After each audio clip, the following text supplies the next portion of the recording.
So I'm going to talk about did PLC, which has a few sort of slightly surprising properties to it. It's a slightly confusing system.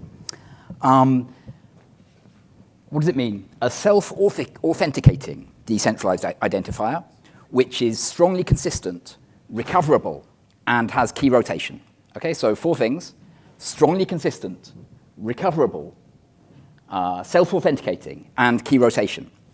And the slightly weird thing about this is it does have all these properties, but not all at the same time. As far as I'm aware, it's technically impossible to have all these properties at the same time. Let me explain what I mean. So what do we mean when we say self-authenticating? We mean that you can look at the data and you can confirm it's valid without looking at anything else. Okay? So the classic example is an IPFS document. If you have the ID of an IPFS document, that is a hash. So if somebody you don't trust gives you the document, you can then recreate that hash and make sure that it's correct. Okay? So how does this look in did PLC? Well, when you first create a new account in did PLC, it's exactly like that, right? So for your first account, you make a document. You put in, for example, your Bluesky handle, your PDS, a load of other stuff. And you put in the key that's going to control this account. This is called the rotation key. And you take the hash of this document. And that hash is your ID. Okay? So this is exactly like IPFS, self-authenticating content at rest. Then if you want to make a change, what we're going to do is we're going to replace maybe replace the handle, replace one of the fields in there. And then we're going to sign it with the key that we stated in that previous update. Okay? So this is also cryptographically verifiable. This is also basically self-authenticating, assuming you've got the whole chain. If I want to check this, I can check the signature on this second one. I can then check that it matches the key in the first one, and then I can check the hash of the first one. So I can authenticate the whole chain. I don't need to ask anybody else. Okay? But we also have this property of key rotation. So what happens when we want to rotate the key? So the first thing we're going to do is we're going to make a new document with our new key that we want to change, and we're going to sign it with our old key, okay? And then once we've done that, we can now sign all our future updates with the new key. And as far for normal key rotation, that means that it doesn't matter what happens to the old key, okay? We can leak that on the internet if we like. It doesn't matter, it's rotated out. You do this because you no longer trust the old key, okay? So that's what we've done. The problem is, what happens if somebody does this? If somebody takes the old key and they put an update chained on top of one of my earlier updates, and they pretend that these later updates didn't happen. Okay? So if you have this situation where somebody is in control of one of your old keys, this is no longer self-authenticating. Okay? It's no longer self-authenticating because we did key rotation.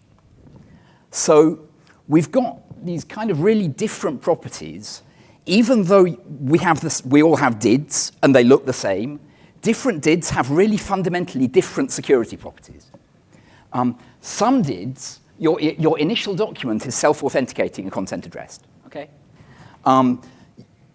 The one that you then updated is also self-authenticating. Okay? Right down at the other end, if you've rotated your key and the earlier key has leaked, then this is not at all self-authenticating, okay?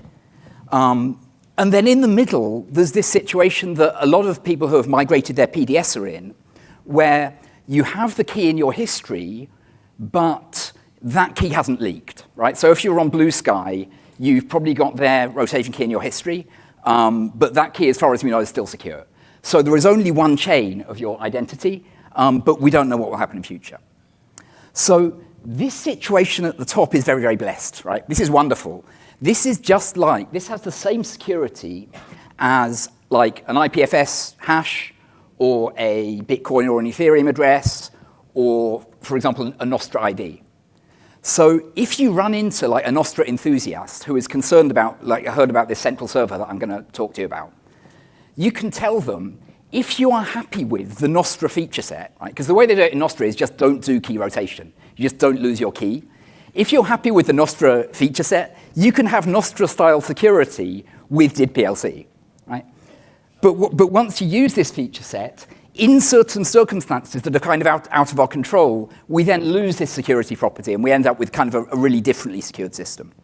So right down at the bottom, we're not self-authenticating. We've got Sadako crawling out of our TV screens. Our DID is cursed.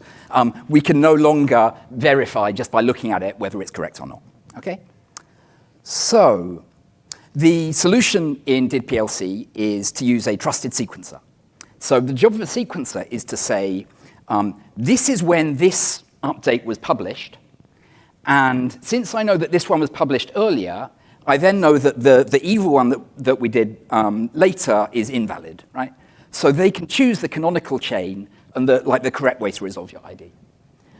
There's another slightly confusing thing about the DID PLC system, which is that this server actually has two jobs, and they're really, really different jobs and have kind of really different properties. So it's a sequencer, but it's also a data publisher.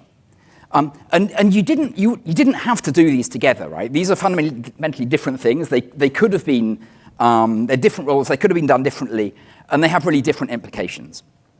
Okay, so what happens if this trusted server goes rogue? And you might think, okay, why is it going to go rogue? Give you one example of what I mean by rogue.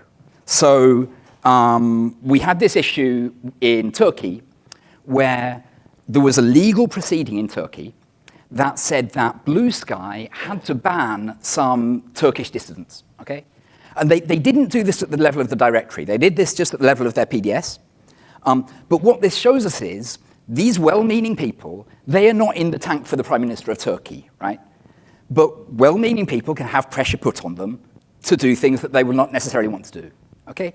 Because they live in the real world. If they didn't do that, they couldn't change planes in Istanbul, and potentially, for example, the Bluesky app would be banned from the App Store, at the very least in Turkey and potentially everywhere else, okay? So there's now a plan which, until today, I thought was a good plan, to go with a separate organization, and then just thinking about my own talk, I realized it may not be a good plan, to go with a separate organization that's going to run the directory. There's going to be a board of trustworthy people on this, on this board in control of it. And they're genuinely, as far as I can tell, trustworthy people. So let's assume that we succeed in the task of keeping psychopaths off this board, which is an unsolved problem in human governance, right?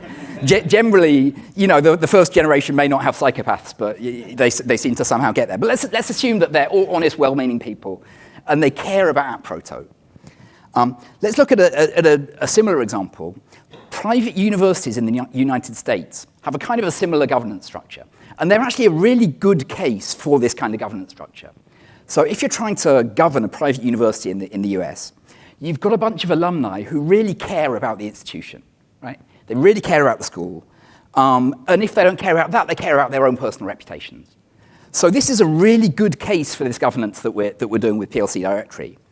But what happened was that the Trump administration put pressure on them and took a bunch of things that they cared about hostage, right? So they said, if you don't do the things that we want, that we don't normally have the rights to make you do, we are going to cancel grants that your researchers are due. We're going to cancel the visas of overseas students at your university. So these people were put in this dilemma where they can do the thing, they can have the policies that they think they can have, or they can compromise. And if they compromise, then they're going to end up hurting far fewer people than if they do what they're being told to do. So ultimately what, for example, Columbia and a lot of other universities did was they threw trans people and Palestine protesters under the bus to protect the majority of their institution, okay? So if you think about with AppProto, if you care about AppProto, there are all kinds of ways that people can put pressure on you, right? Can you get AppProto apps into the App Store? Are you going to have network-level blocks of the PLC directory? All kinds of things that you could do that will potentially put a dilemma on the people who are governing this structure, even if they're well-meaning people, and cause them to do something that we may not think is what the social contract would tell them to do, okay? So let's assume they go rogue. Can we just do things? Because I've got my client, right? It's free software. We've got our relays. We know that anybody can run the relays. We've got our own PDSs. There's nothing that says that we have to look at the PLC directory. We can do what we like. So if I've got a self-authenticating did, this is probably actually okay. So here's what we can do. Somebody can set up the too-hot for PLC directory. The records that are being messed with by the PLC directory, what we can do is we can query the PLC directory. We can look at our own data, and if the PLC directory refuses to answer for that record, or if it's done some weird if it's refusing to answer, or if it's not giving us the whole chain of updates that we've got, then we can just serve what we've got. Okay? And the great thing about this is we don't really need consensus to do this, right? We can have like bitterly mutually detesting factions of ATproto, and you can make your directory and I can make my directory. But since this is self-authenticating data we're looking at, we're ultimately all going to get to the same result, right? As long as we share the data, we can all get to the same result. So we have this property that we wanted. I don't know if we still have strong consistency. I think we do. The problem is, okay, what about the sequencing part? Because the sequencing part is something where only the directory is allowed to make a decision, right? And so the sequencing, it's making a decision about what time did I receive this update? And somebody else may honestly get that update at a different time. So sequencing requires us to just have this single directory, and that's why it's designed like this, okay? So we can do things, but we all need to move together. We need to do like a flag day. We need to all say, like, from this day onwards, we're using somebody else for the directory. So can we do that? Maybe we can. There are some sort of favorable precedents. So this happens in free software all the time, right? So Oracle took over OpenOffice and did all kinds of nasty Oracle-type things. And the developers and the users of OpenOffice just kind of all got together and decided to use a different project, different GitHub repo, different brand, and everybody moved to LibreOffice, and basically nobody uses OpenOffice anymore. Same thing with some blockchain systems. So Steam was one where there was this thing where the developers of a protocol, for some reason that I don't quite understand, had particular rights to do things to the protocol. And Steam got bought up by Justin Sun, who is this kind of crypto comedy villain. And the community, both the developers and the users, didn't want this, so they forked the project to Hive. They said, from this point in the history, from 10 o'clock tomorrow, we're going to use our own version of the software. We're going to take out all the special privileges that Justin Sun would have had, and we're going to carry on. And they did that, and it worked. And it's often been done, and it's often worked. So what have we got to do to replace a malfunctioning PLC directory? We all have to recognize the problem, okay? We have to agree a new person who's going to run it. And we have to get a snapshot of the directory from some point in time when we're going to switch over and start using the new one. So the first problem is, do we agree that it broke, right? So ideally, the rogue directory would say, we're going rogue, right? We're going to screw you all over. This is now the wrong picture. This should be, it's Filippo here. This should be Filippo now. Anyway, ideally, they will actually, announce that they're going to screw us over.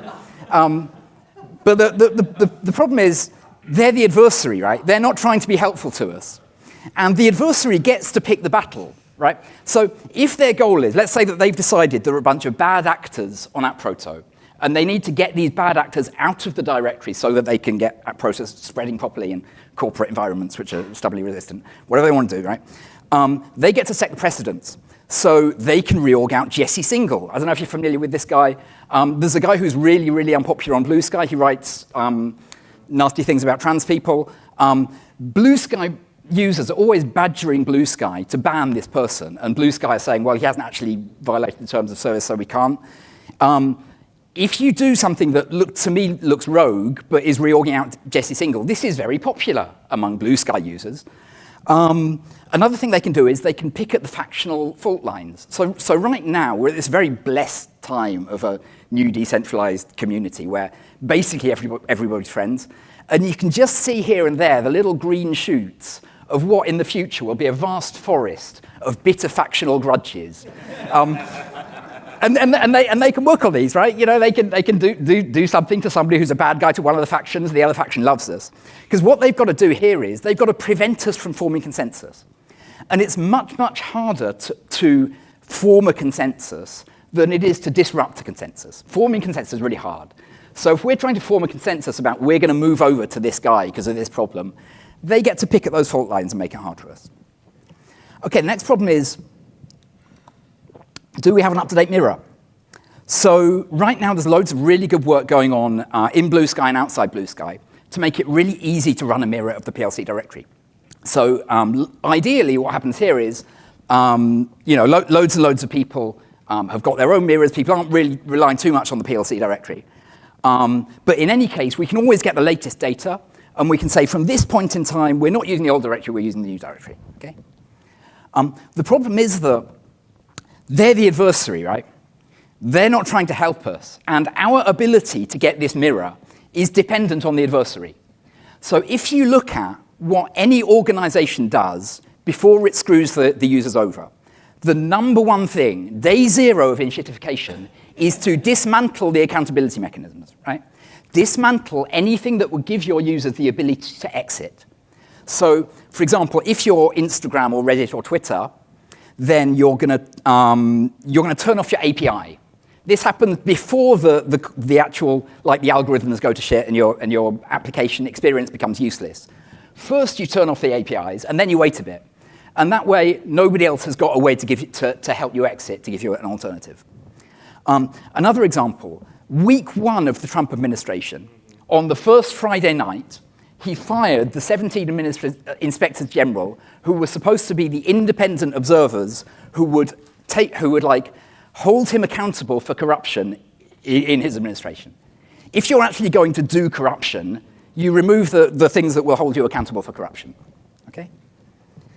So what would it look like? Well, the mirrors just sort of stopped working on a Friday night, you know. Nobody seems to be able to pull from them anymore. Don't know what's going on. I'm hitting this endpoint. It's not working. It's working for me. It's not working for you. You get somebody to answer on a Tuesday, and they'll say, oh, we're looking into it, maybe waste our time a little bit. Give us like a URL for some log files. Say, see if you can help, see if you can diagnose the problem. And it's like 8 terabytes of just irrelevant log files, They've got all the cards here. Another thing they can do is they can spam the mirrors to death. Because one of the amazing things about this system is that it's designed to kind of hold infinity records. Like, there's no cost to writing to it. The only limitation on putting loads of stuff in the PLC directory is that the operator is doing some rate limiting on like IPs and PDSs and stuff like that. But in theory, as far as I know, everything is supposed to go in there. So they can allow other people spam in there. They can turn off the rate limit until the mirrors fall over. They can also create their own spam. And the great thing about creating your own spam is you can do this deterministically from a secret seed. The mirrors have to hold all the data to have a complete set. You don't even have to hold the data. All you need is your seed and a serial number, and you can serve it. So they've got all the cards when it comes to like spamming the mirrors and just making it impossible for people to hold them accountable. Okay, so what can we do to mitigate this? I should be clear, these aren't quite solutions, but they will help. So we can run lots of mirrors, right? And this is something that's already already happening a little bit. We can, when we write, instead of writing to the PLC directory, we can write to the mirror and have the mirror keep a log and share what they write, and then forward that on to the directory. So that way, if the directory isn't giving us all its data, we should still kind of maybe be able to piece some of it together. Try to get consensus on what the mirrors are actually showing us. So if the mirroring stops working on a Friday, we at least want to know that as of Thursday, we all know what it should be showing. There's then some technical things that I'll come to. This is really important. We need to figure out what is the social contract of DID PLC and get this really clear, and get this clear as soon as we possibly can. Like, I read the spec with my crypto brain, and it talks about avoiding censorship. And to my in crypto, if you're preventing a ransomware payment from going to Kim Jong-un, that's censorship. But I don't know what the rest of the app proto community thinks about this.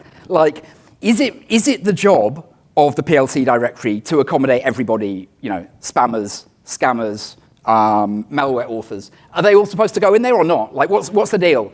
What happens to child porn or accounts linking to child porn? What is the actual job of this directory? What is it that would tell us if it was going rogue? I don't know if that's clear to some people. It's not clear to me. So, and the later we leave this, the harder it is to figure it out. Not least because we'll have all the factional squabbling. So some more things, some practical things you can do. Keep your ID self-authenticating, right? So remember I said earlier we had the blessed DIDs where you could fully validate just from available data, and we had the cursed DIDs with Sadako crawling out of your TV screen, where we potentially had a fork in the timeline, or we had, like, potentially somebody could create a fork in the timeline. So if you keep your own rotation key, when you sign up, you make your own rotation key, write down the seed phrase or whatever you do, and don't lose that, you probably never need to change it. Right? I mean, you know, Nostra doesn't do rotation keys. Seems okay. There's an obvious pattern if you're using most app process stuff where you feel like you register on Bluesky first, and then you move to whatever PDS you were hoping to stick with. It's better if you can just go straight to the PDS, and that way you don't have this rotation key in your history that is controlled by Bluesky. I don't quite. Okay, I put don't use it. This is a slightly too strong a case, but there's this, remember we had recoverable in the 4 features. So there's this feature in DidPLC where if you have a high profile, like a high priority rotation key and a low priority rotation key, you can cancel the actions of the low priority one with the high priority one. And this is sort of useful, but it automatically creates this fork in your DID, right? It automatically causes Sadako to come crawling out of your TV screen and reduces the security properties of your account. So one more thing. If you are hosting PDSs for somebody else, a dead rotation key is toxic waste, right?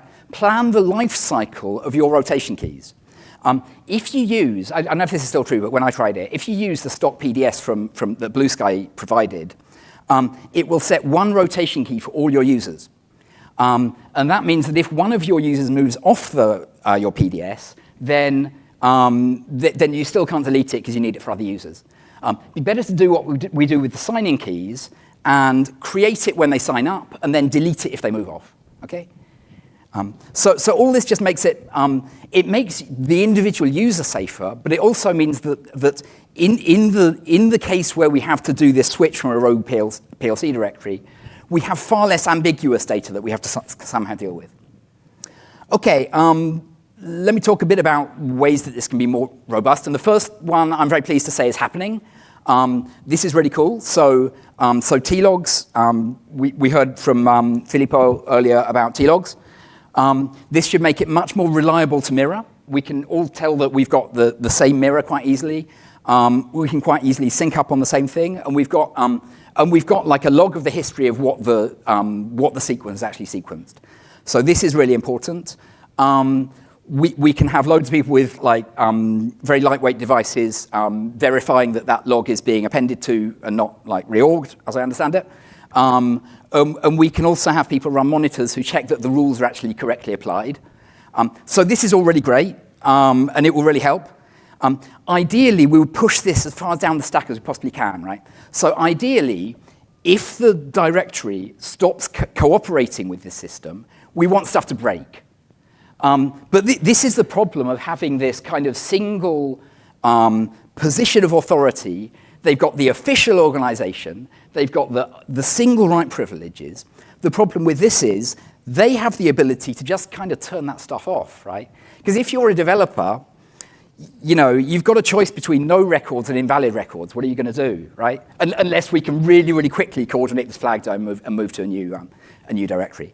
And this is the difference with how certificate transparency works with certificate authorities, right? With like certificate transparency for SSL certificates.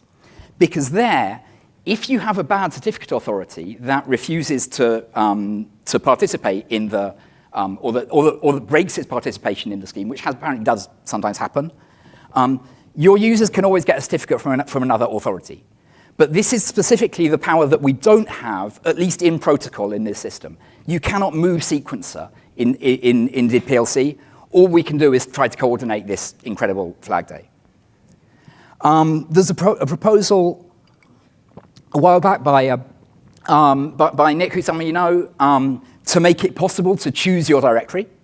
I don't think this allows you to escape from a bad directory, but I think it potentially really helps. So that instead of having this single privileged position of the PLC directory that is in charge of DidPLC, you potentially have a bunch of different operators. So I really like this. And then finally, I'm going to talk about some decentralized consensus approaches. So there are two serious problems with decentralized consensus for this application and for a lot of proto applications. The first is that, like in the American culture wars, everything must have a side, and apparently, like an open validator set is MAGA coded nowadays, right? So you can't do it. You can't say blockchain. You have to kind of reinvent a blockchain, but not tell people. So there's that problem, and then the other problem is writing to a decentralized ledger generally costs you money, and the reason why it costs you money is because it needs to somehow manage spam, right? So if you don't want to put anybody in charge of deciding what is a legitimate transaction, and also if you want to preserve the ability to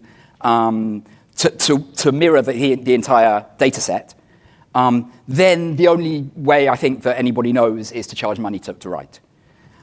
So a couple of approaches. Well, there's a BFT system that somebody wrote. I think a lot of this stuff could probably be rewritten in the light of T-logs. But there's a BFT suggestion using Comet BFT. I haven't looked very hard at it, but it's maybe interesting.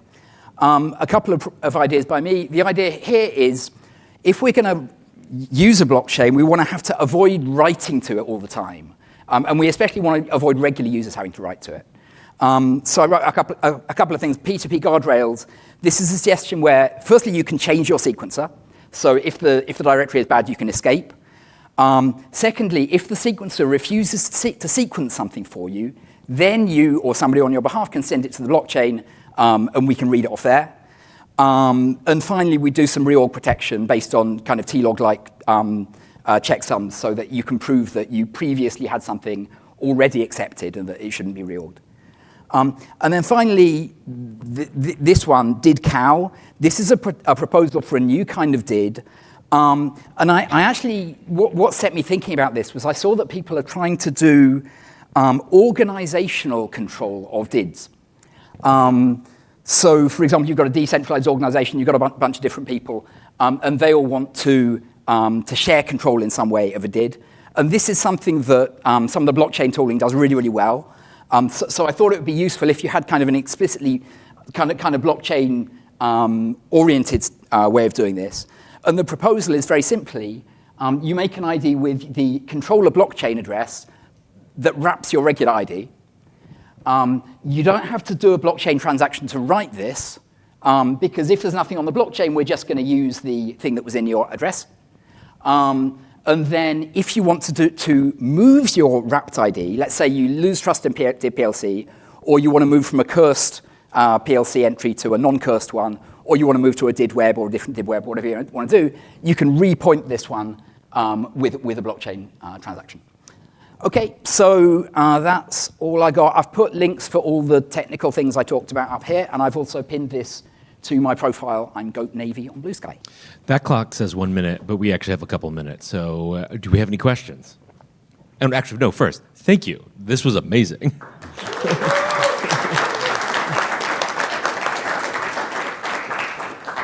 Okay.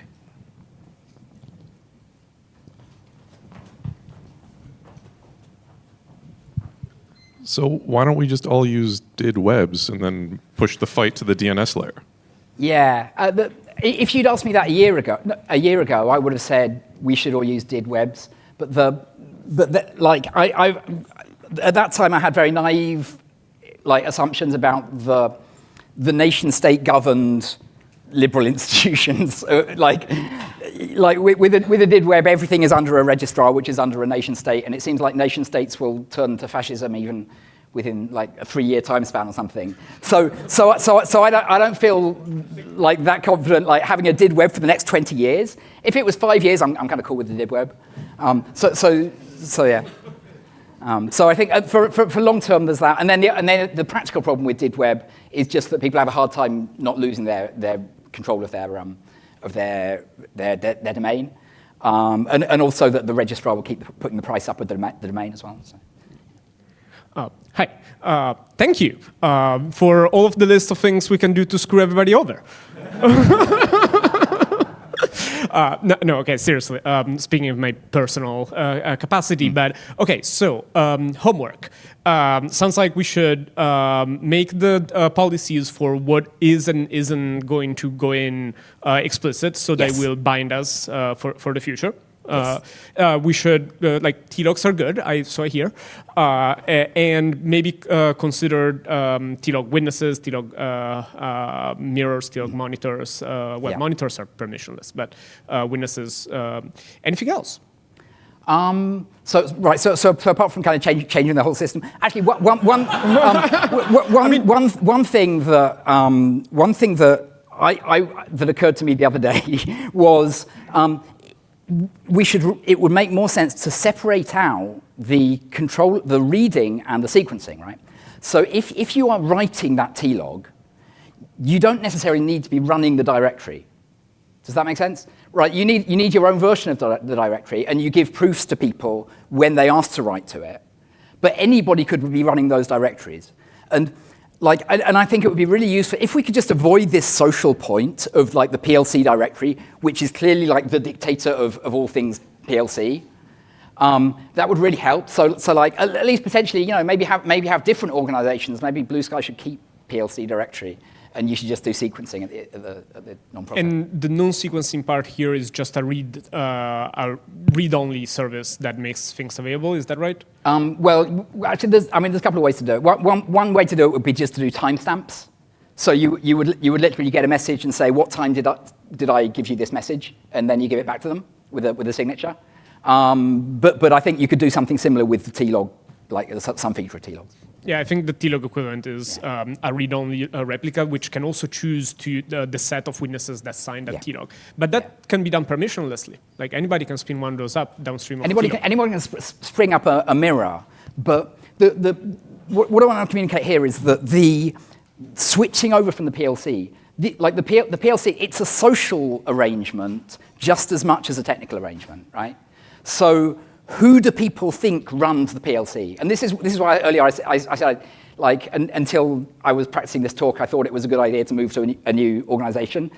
And now I don't, because the new organization will actually have much more authority than the old organization. Like, if I look at those really good social recovery operations, they're all against some evil corporation, right? So we can totally paint Bluesky as an evil corporation and like organize this social recovery to foil their evil plans. But like with a Swiss organization, it's, But you're gonna get some more members with worse reputations. Worse reputations. You have to wear hoods with robes with hoods, basically, and then okay. Let's take two more. Anybody else? Well, this is maybe going into the weeds a bit too much, but I'm curious why the did-cow proposal didn't include a chain ID. If I understand correctly, the address is a smart contract. That's correct. The reason why it didn't include a chain ID was two reasons. Firstly, it's already quite long, and secondly, the big burden, I think, actually, of those two proposals, and also probably the reason why the guardrails proposal is actually obviously dead in the water, is that you need an RPC endpoint, right? You need a connection to a read connection to the blockchain to resolve anything. So if we have lots of other chains there, then whoever is resolving this has got to have lots of different working RPC endpoints. So I'm kind of like, okay, what's the simplest thing that could work? One RPC, no chain ID. Okay. Any other questions? Thank you for closing out the conference with this particular talk. Just to be here. Thanks for having me. Okay, thank you again.